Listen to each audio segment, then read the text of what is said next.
Hey everybody, it's me, Russ. Welcome to the channel.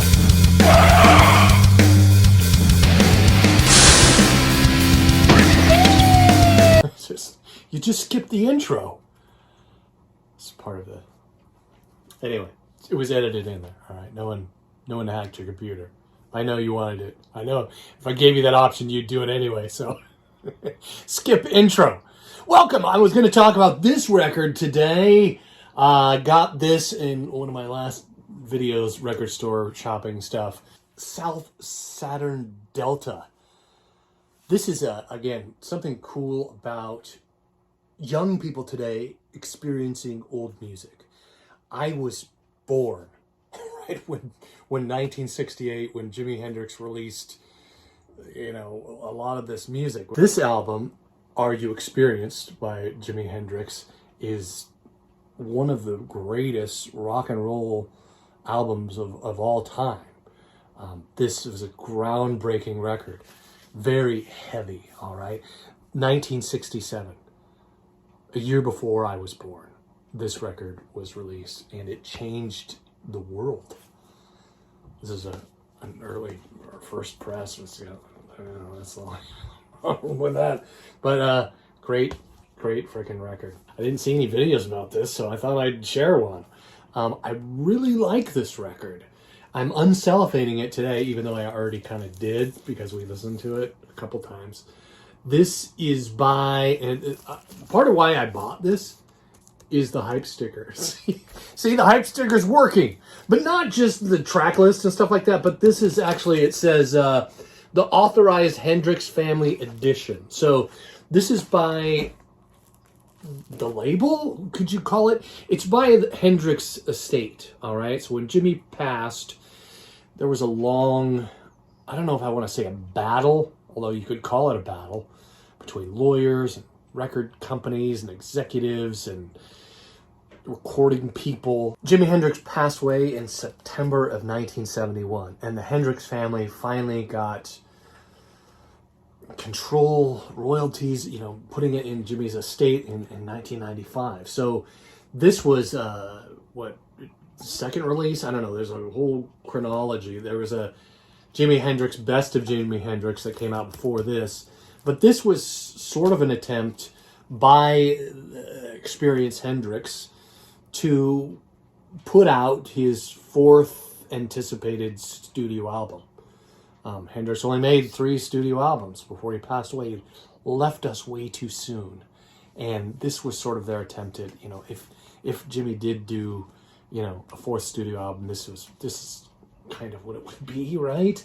Which I think is really cool.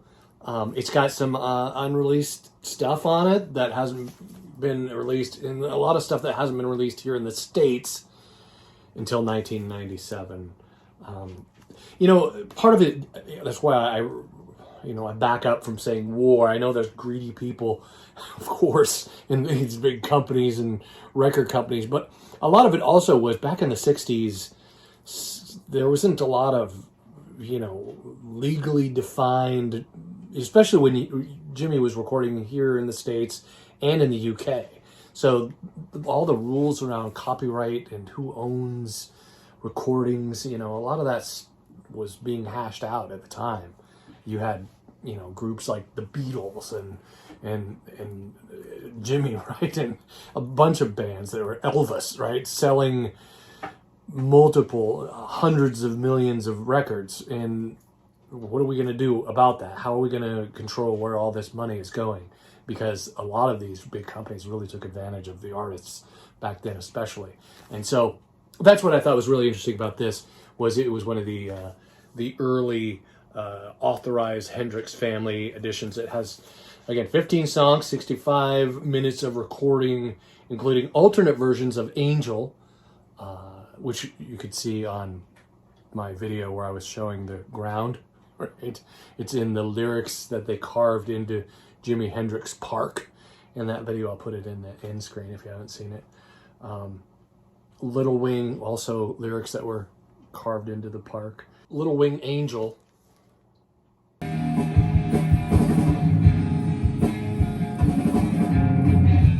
5 seconds is all you get. That's part of the Little Wing Angel, in parentheses, track that's on this record. There's a lot of better stuff than that on here. All Along the Watchtower. There's another Bob Dylan tune, and Bob Dylan's Drifter's Escape, which is also on this record. And I'm going to Uncellophaneing the rest of it, because it is a gatefold.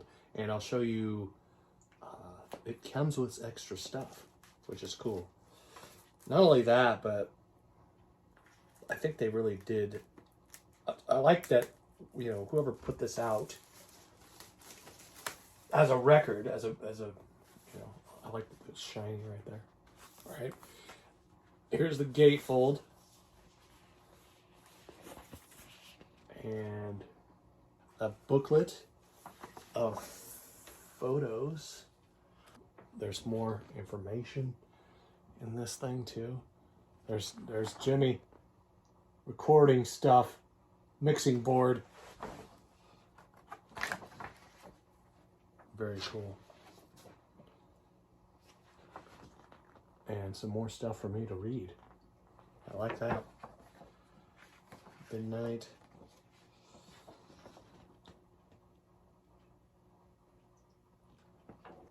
The last of several inspired interpretations of Bob Dylan's catalog by Jimi was Drifter's Edge, ranked as a strong contender for the first rays of the new rising sun. The song's basic track was achieved during an enthusiastic June 17th, 1970 session.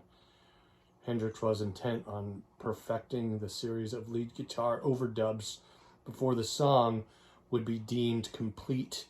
Jimi Hendrix was a pioneer of distortion pedals too. Like there's a photo of him in like 1966 using an early distortion pedal, like back in the day, one of the first ones that was manufactured, and the rest of the band didn't like it, which is weird. Later on, Jimi would popularize the fuzz, right? The fuzz pedal. Distortion pedals, super fuzz, I don't know. It's not what it was called. That's a movie. But Jimi's influence on the guitar, the electric guitar, and all the tones and stuff, the electronics, early electronics in the 60s, and how you could change the sound of a guitar using a wah-wah. You popularized the wah-wah. So yeah, I'm very, very pleased about this record. Another thing I have to show you before I sign out here is the record itself. And check this out. This thing came in... that's the one I already have. This came in this sleeve, which this other record I got, live record, the one that's red, white, and blue, marbly. Not really splatter, but marbly. This is...